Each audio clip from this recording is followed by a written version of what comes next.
Greetings, everyone. I'm Uriah Young. This is the 50, 40, 90 interview series from Basketball Now and Then. I'm here with my co-host Maurice today. What's good, Maurice? I'm good, Uriah. How you doing? Doing great, man. Doing great. Today we have a guest, a former NBA center whose journey from Central Connecticut State to the NBA is a story of hard work and determination. We're going to look back on his basketball career, hear some great behind-the-scenes stories from his time in the league, and find out what he's been working on since stepping away from the league. Welcome to the show, Keith Kloss. What's good, man? Welcome. Appreciate it. Much appreciated, fella. Yeah, we were chopping it up before hitting the record button, and Keith is a big Steelers fan, and we are Eagles fans. So, we're not going to let that get in the way of this productive conversation. Talking ball. This time. So, Keith, you had a career in the NBA. Basketball is still a huge part of your life with your academy, which we'll talk about a little bit later. But what we want to do, Keith, is go back to the best years of your life. You know, I attended Hampton University and just had a reunion with some college mates. And I mean, college is just such a formative time of your life. And it's where your career essentially launched in terms of basketball and really taking you to the next level. So let's go back to Central Connecticut State, and you became one of the nation's premier shot blockers. Was there a specific coach or a teammate that kind of helped unlock that potential in you defensively? I've always been a defensive minded player, offensive minded as well, but I hate being scored on. I hate, when my teammates get scored on. It's us against them. So that's always the approach that I had as a player. I averaged almost 10 blocks a game in high school. So my head coach at Central Connecticut, Mark Adams, he told me, he said, Keith, if you listen to me, if you do everything I tell you to do, you're going to lead the nation in shot blocking this year. Not only did I lead the nation in shot blocking, but I broke Sean Bradley's freshman shot blocking record. Mm. It wasn't a surprise to me because it was just something that I did. Right. And my sophomore year came back and broke David Robinson's season average, record and all-time record. So, and it's crazy. I think both are still standing today, or maybe one. Mm-hmm. Maybe one. I don't know. 30 years later, got to check. But I know at least one is still standing. Yeah. Well, I know for a fact, checking your stats, you led your conference in blocks when you played at Connecticut State. So your prolific defensive numbers are still standing. And man, what a way to leave your mark on your conference and your college. Yeah, it's just the unfortunate part of it, though, is that we didn't have team success. That's the only unfortunate part about it. We had the talent. We had some unfortunate injuries. When that happens, it just throws everything off. You know what I mean? But, love those guys to this day. We still talk. A few of them came out to visit me last year. And, we just had a ball together, and I'm just waiting for the next time a few more get out here. One of my, I also played in the ABA for a couple of teams, and one of the teams I played for is the Orange County Nova Stars out of California. One of my teammates from the Nova Stars, he came to do a clinic for us last week at the academy. He's got a red eye tonight, but he called me, the morning of his flight here, say, hey, man, I got a surprise for you. You'll never believe who's coming with me.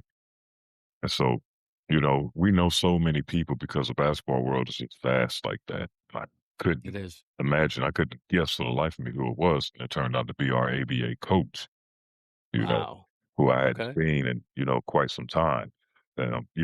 We all typically stay in touch with each other at the different levels of the game, from high school, from elementary on up to professionally, so it was just great to reunite with those guys and introduce them to Costa Rica basketball, introduce my players and a few other players to them as well, so that they can receive feedback from people outside of me, who do the same thing as me, just to help them along in their basketball development. Now, staying in that era of your game, let me ask you this: if you could relive one game from your college career or ABA, which one would it be and why? Oh man, from college, there's a game against Eastern Illinois.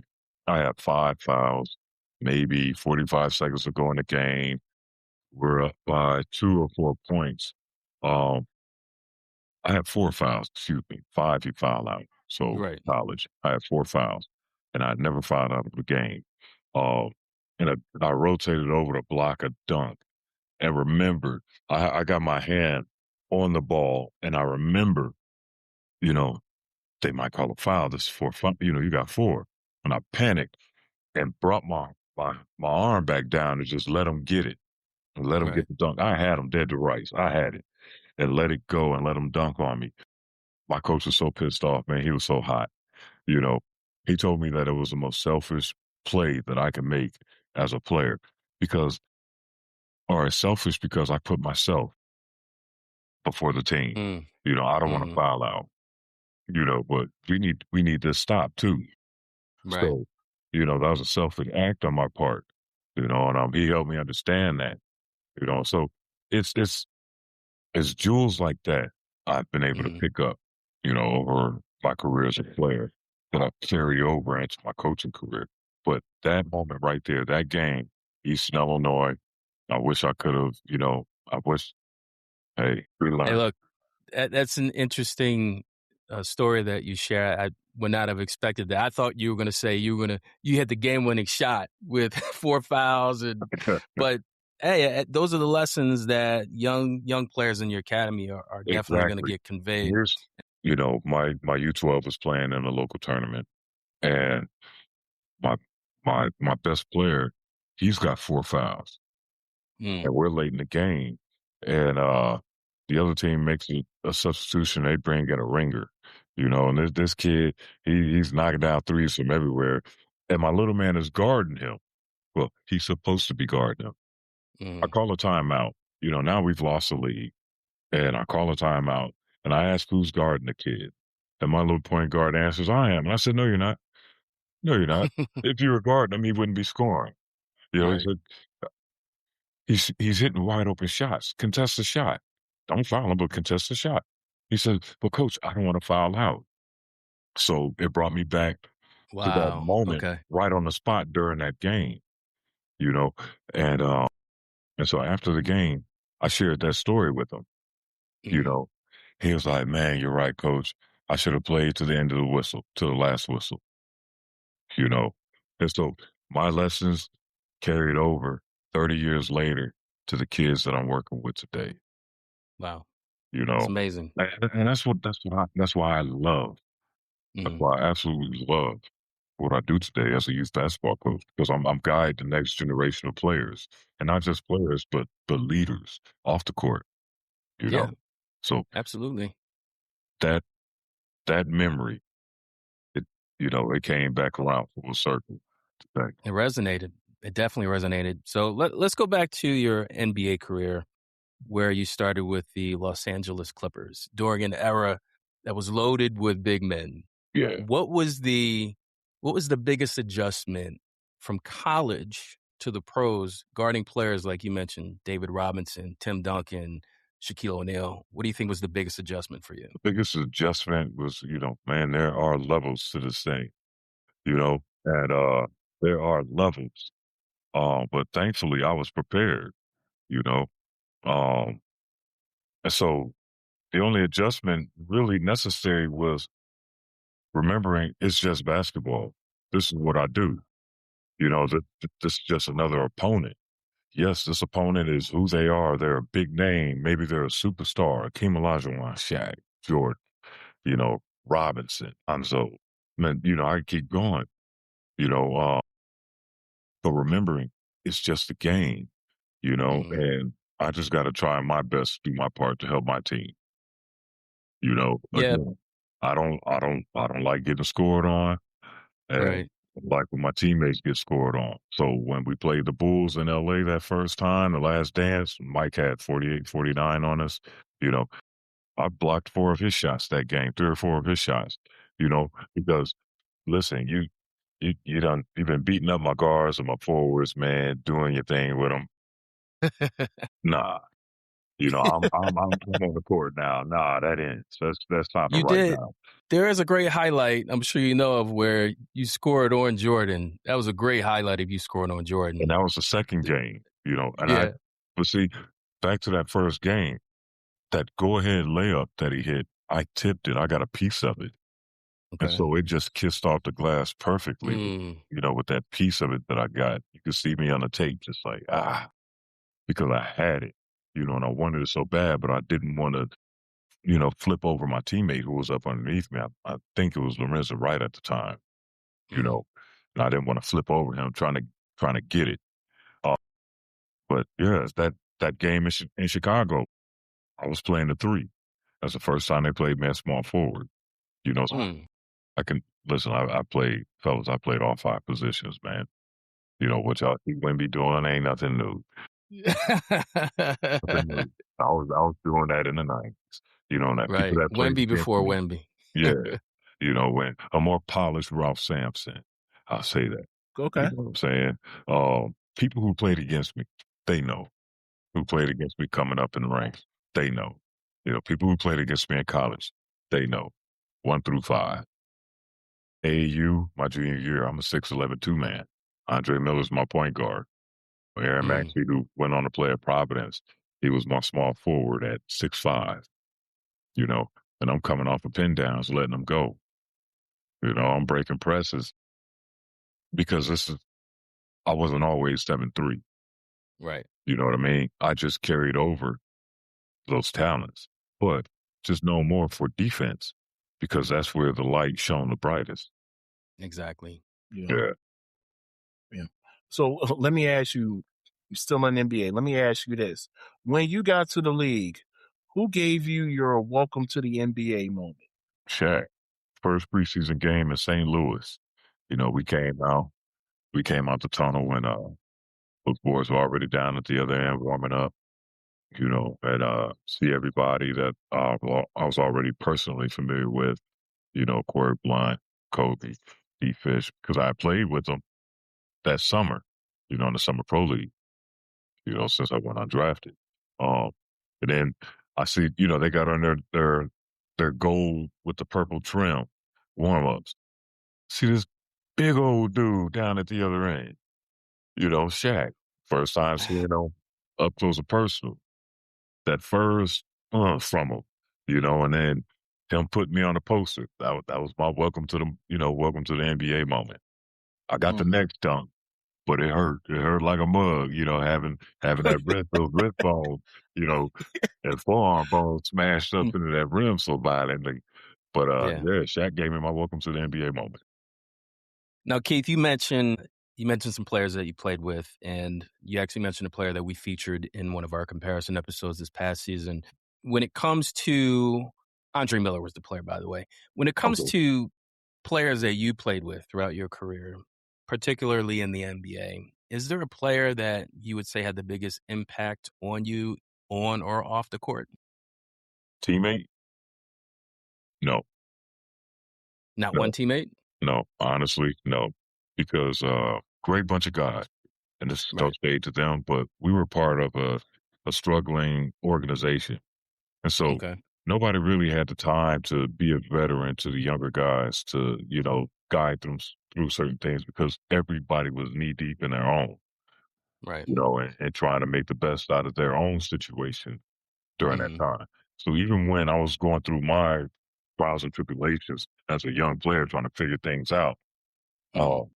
the best I could get from them was, I don't know what to tell you, young fella, you're gonna have to figure it out.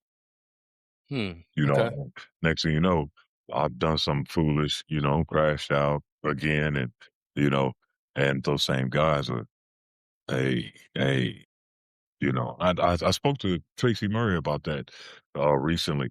Trey's like a big bro to me, came up high school AAU with his brother Cameron. Um, he went through the same thing as a young player.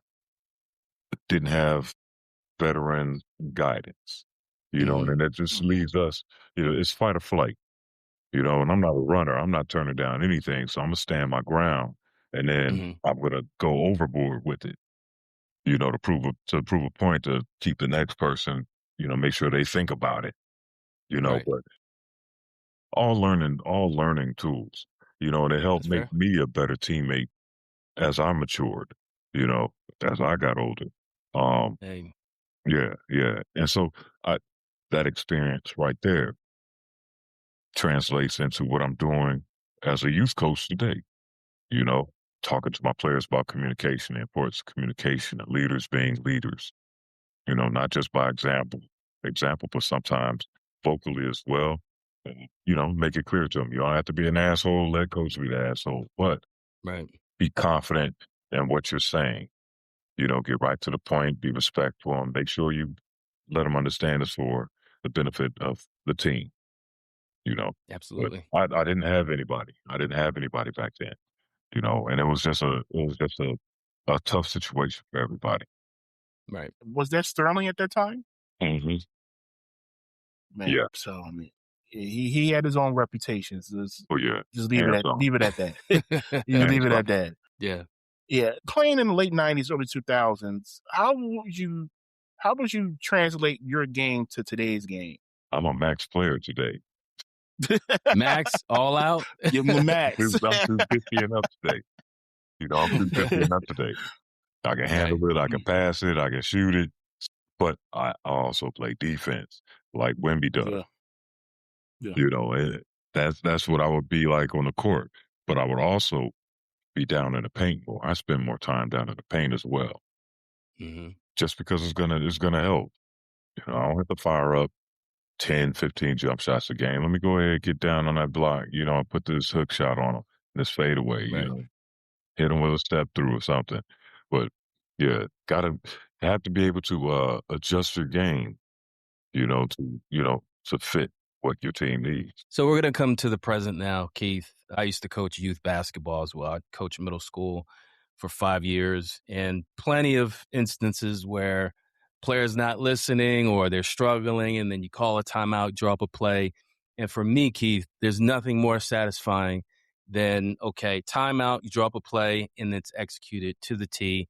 But most importantly, the players learn and feel success, but also they're able to be part of something that is bigger than themselves, which is essentially what you're doing with your academy. So please tell all of our listeners, tell us about the passion that you have for your academy, how long it's been going, and give us some things relative to that subject. Well, first, what led to me coming to Costa Rica, my wife is Costa Rican. She's Tika. She and I Okay. met in China back in 2017. Preschool teacher teaching at an international school there. Um, we weren't even supposed to stay here. We were on our way to Malaysia, moving from Istanbul, uh, just here for a vacation. And then one thing leads to another. We end up working here at the same school. I'm coaching, she's teaching. And then that went, that went to hell. That ended. And that led to me opening excuse me, Hmm. creating and opening Keith Clough Skills Academy, training kids 7 to 17 in our academy. I'm just really trying to help them elevate their game, and not just their game, but elevate in life, because the same skills that are needed on the court, they need in life, you know, teamwork, leadership, accountability, communication, you know what I mean? Discipline, commitment, Right. sacrifice. These are things that we need in everyday life, that we use in everyday life, so it's life skills along with the basketball training that I provide for them. And with kids that are in my academy, even with them, I'm still giving them pointers. Even during games, man. Where's your left hand? Where's your left hand? You need to work on your left hand. It's easy to stop you. I'm going to trap you right here every single time. Yep. You know, or encouraging the kids to play through the contact. Hmm. Hey, they're not going to call that foul. So play through it till you hear the whistle. Don't worry about it. You know, I'm helping kids get scholarships to U.S. schools. Okay. One of my players is playing at an Episcopal high school in Alabama. And he's fortunate to have my buddy Jason Caffey, former NBA champ at the Bulls, as a mentor there. You know, uh, in the process of placing another young lady that I train. She plays for another academy, but trains with me. About to, trying to find housing for her in Texas. Got another young man on the Caribbean coast in Limon that I'm trying to place at a school. He's a young player, 15 years old, playing on the under 19 selection. Just a monster and a coach's dream. The kid's also uh, top of his class academically. So that's what my life is today. The passion that I have for the game, you know, Mhm. has led to me trying to, use this game as a vessel to provide opportunity for the youth, wherever I am in the world, and then my life serves as an example to these same kids and to others because I go into marginalized areas, I go into ghetto areas, the hood, you know, Right. and let them know that no matter what their circumstances are, they can be overcome, you know, with a belief in self, not letting anyone get in here and discourage you, and the willingness to fight through and just persevere, overcome, until Right. you reach that goal. You know, I'm a project baby from Hartford, Connecticut. You know, Mike Adams came from the same projects as me. Marcus Mhm. Gabby lived in the apartment downstairs, the basement apartment downstairs from me, as a Wow. Okay. kid. Rick Mahorn grew up in the projects a couple blocks away. Mhm. So these are the people who were in my early basketball life, and some later on down the line, you know, uh, when we became pros. But uh, this this game has continued to breathe life into me, and so I'm Mhm. taking full advantage of it to breathe that same life into others. Like Absolutely. I said, I'm a project baby. I remember when we shared, we shared with other families. We borrowed from other families. They borrowed from us when the struggle was real. I'm part of that village, that era where the village raised the child, and so I go back into those same communities and let them know that, hey, if I can, so can you. Because I joined the street gang at the age of 12. You know, I, I've been shot. Um, what else? Life.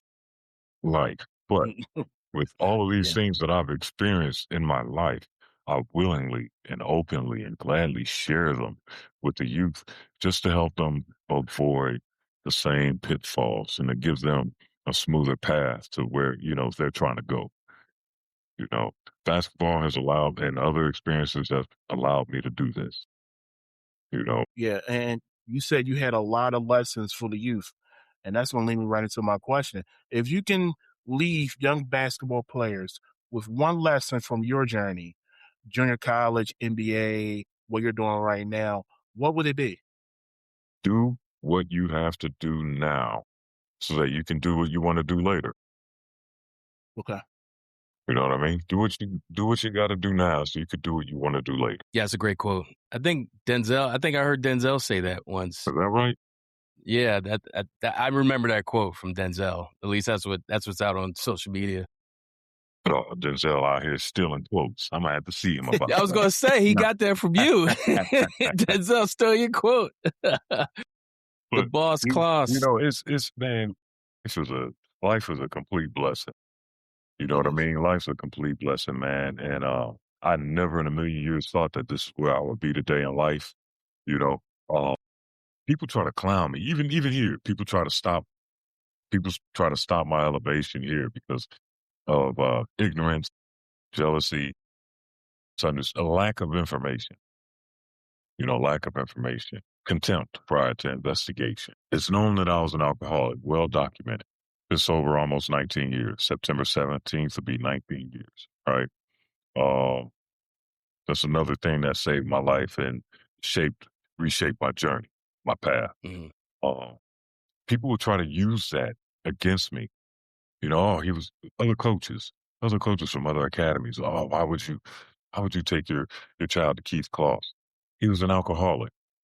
Many many years ago. Or he only played 3 years in the NBA. I'm the only former NBA player that lives in the country.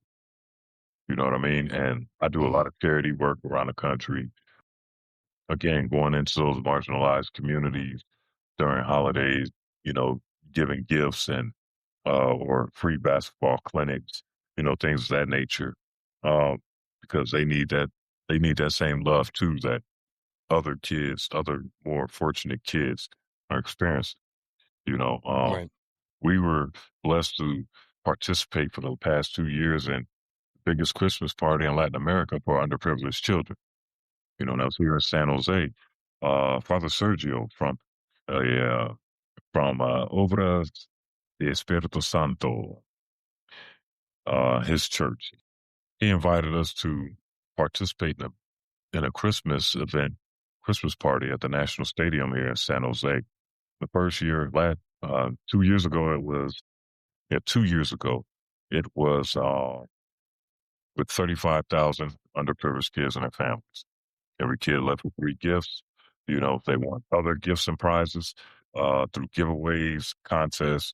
They were fed, you know, the whole time they were there. The event went on for a good part of the day. You know, the fire department drove out onto the field and sprayed down the crowd with the water hoses because we're in the tropics, baby, and it gets hot. You know, in Yeah. December and January, the summer months here, the hottest months. You know, every kid left with 3 gifts. You know what I mean? And our academy marched around the stadium with our banner, our little ones out there dribbling their basketballs out front. You know, the parents, some of the parents participated as well. That was last year. And over in Limon on the Caribbean coast, 3,500. This past Christmas, back here in San Jose, 55,000 underprivileged kids and their families. You know, 55,000. and this time, Wow. we gifted basketballs throughout Yeah. the stadium. You know, and what shocked me was my players decided that they would gift their own personal basketballs to these kids. You know, and you have indigenous kids here, all that stuff. You know, seeing that just touched me because my kids come from privileged background. You know, they don't know struggle because of hard work of their Right. parents. Right. You know, so it was important for them to see the other side of life. Kids the same age as them who live in a different community, who come from a different walk of life. You know, um, so to see them selflessly give their own personal basketballs, man, that just touched me. You know, and they let me know, okay, the message is getting through because it's not just about developing amazing basketball players, you know, great basketball players. You know, it's cool if it happens, but what I'm most proud of is developing great people. 3 of my former players in China now play professionally in the CBA, you know, uh, Okay.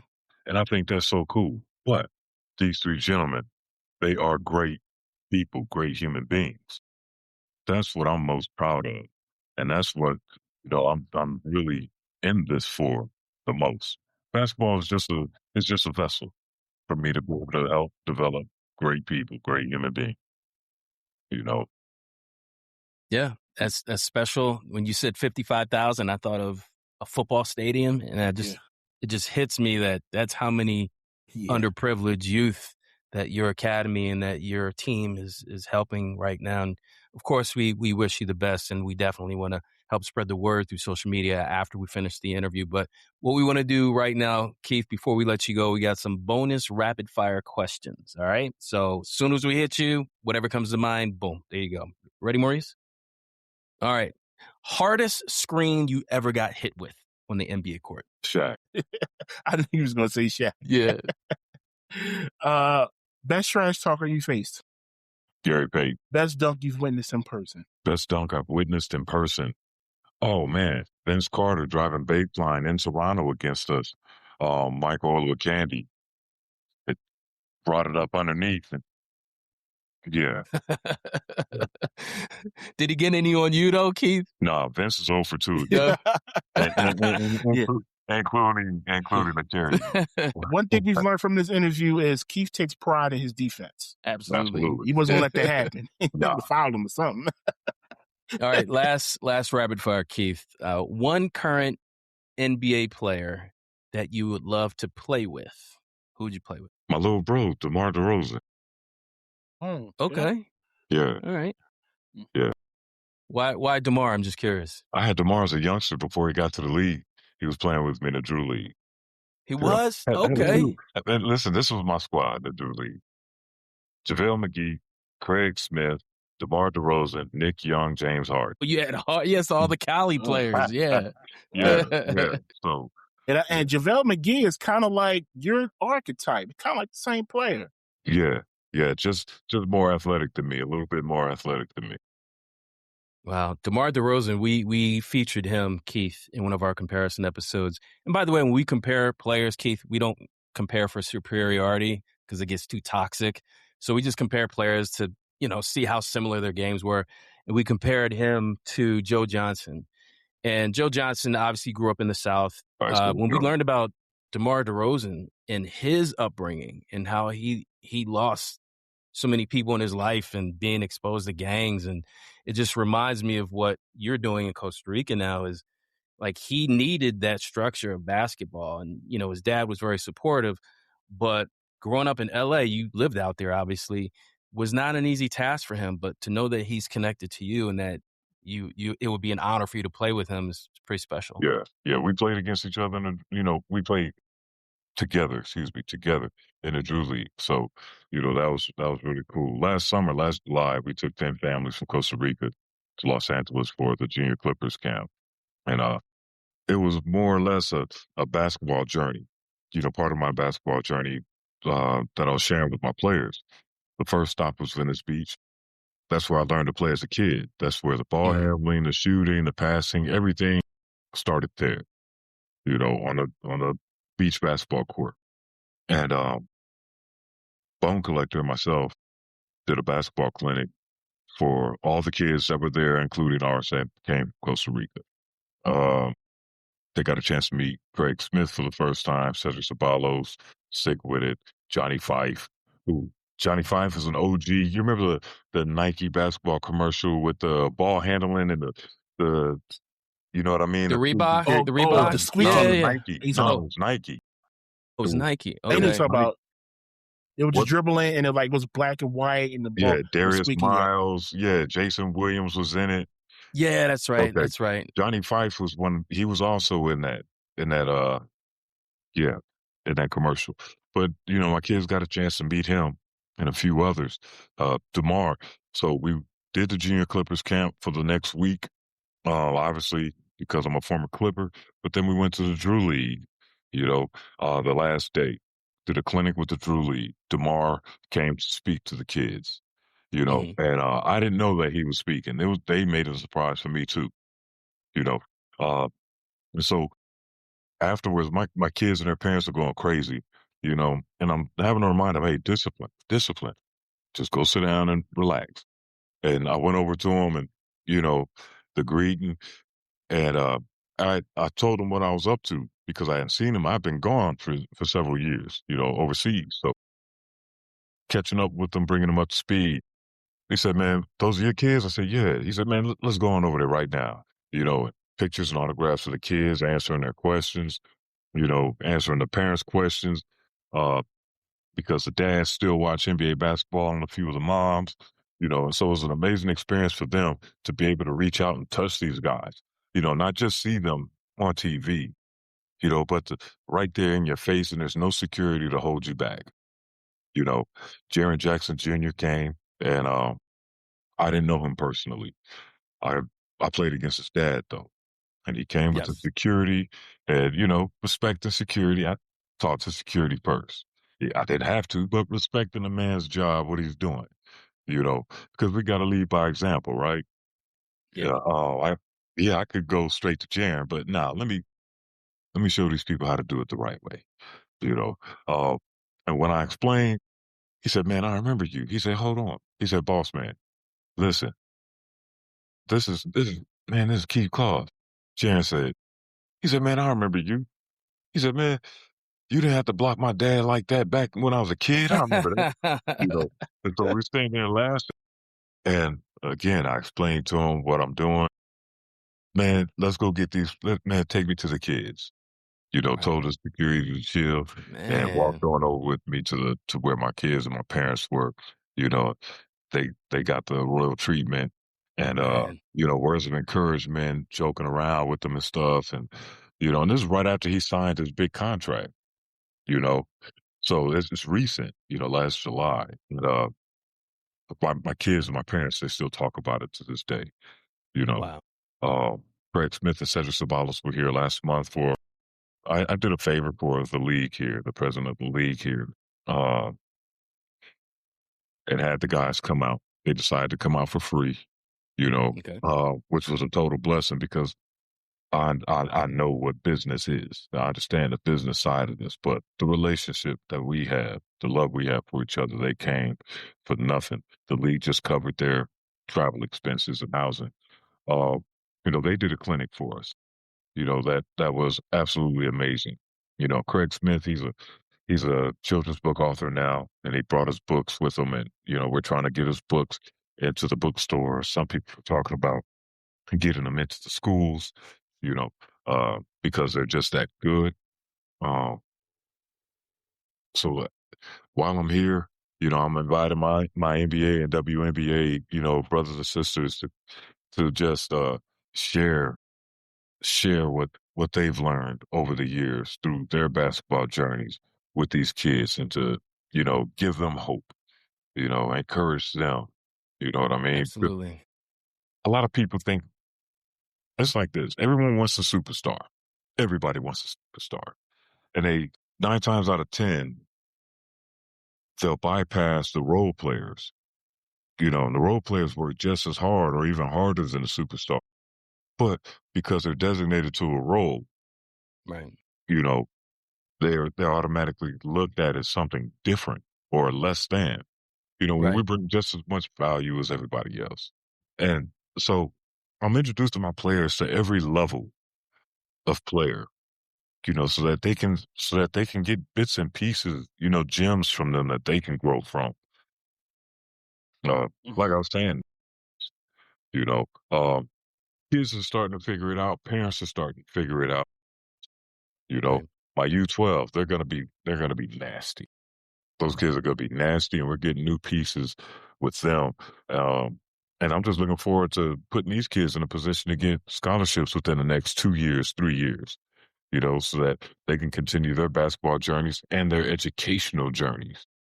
I'm blessed. I'm I, just blessed. Yeah. I'll just say this. We've interviewed dozens of figures in the basketball realm, and you're probably one of the most giving and thoughtful guests that we've had in terms of giving back, philanthropy, volunteerism, and all of your efforts, Keith, are not overlooked at all. So kudos to you for all you're doing. It's the gift that gives on giving. You want to Yeah. bless, be a blessing. Yeah. Be a Yep. blessing. Yeah. Yeah. Yeah. And it sounds like you're really setting up your youth, the boys and the girls, for a successful life on and off the basketball court as well. Absolutely. Yeah. Absolutely. Yeah. So, Yeah. more power to you, man. And the other ones, they'll figure it out. The other Yeah. players, the other families, Yeah. I'm not chasing Yeah. no one. I'm not out trying to Mhm. recruit. Hey, you might want to, I'm dropping gems and, on what they can do to improve while they're where they're at. And if later on they decide they want to come, well, come on. We're going to get busy getting better. All right. Well, that concludes the interview with Keith Kloss. Thank you again for coming on our show. Thank Can you give all of our listeners a quick social media blast and tell everyone the name of your clinic and where they can find it? You can follow me on Instagram or X now that it's known as Keith Kloss 33 or our academy, my academy, Keith Kloss Skills Academy. There it is. At Keith Kloss Skills Academy on Instagram and on Facebook. You guys can see what we're doing. Follow us along in our journey of basketball and life elevation. And yeah, man. Hey, life is life, and man, I'm just glad to be present in it today. You know, and Mhm. thank you guys for your time and for your No Absolutely. problem at consideration. all. I truly thank you guys, man. And I remain humble for it. It's our pleasure. Well, that wraps up another 50, 40, 90 interview series. Thanks again to Keith Kloss. We appreciate everyone for listening. Please check us out at basketballnowandthen.com. We'll see you next time. Take care.